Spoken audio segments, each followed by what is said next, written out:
When you don't touch the food, you do not know what it is. If food is not good enough to be touched, I don't know how it's good enough to be eaten. So we should not have listened to our mothers, and we should eat with our fingers, because touching our food helps us stay in contact with it. The cleanliness of your hands is entirely in your hands. The cleanliness of the fork is not entirely in your hands. This is true.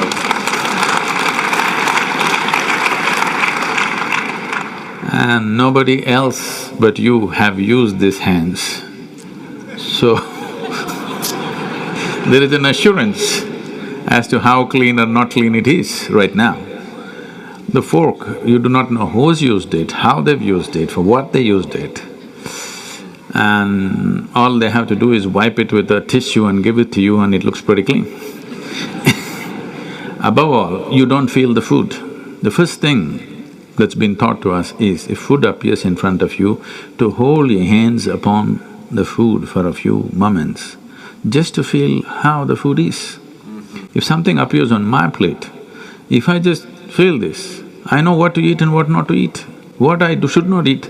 I don't taste it and then reject it, I just don't eat. Because my hands are the first level, not tasting in the sense the tongue tastes, but knowing the food. First thing is knowing the food. You want to know a person, you guys go and shake their hands. I'm usually avoiding that, but that's a good strategy. But the food that's going to become a part of you, first thing is your hands.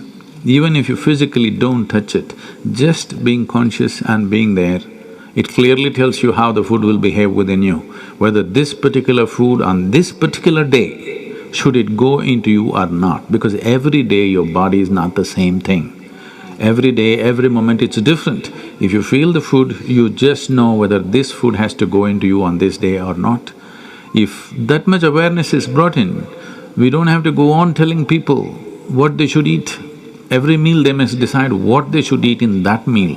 There is no one prescription that this is what you should eat for your life. That will feel too claustrophobic, that only this I can eat.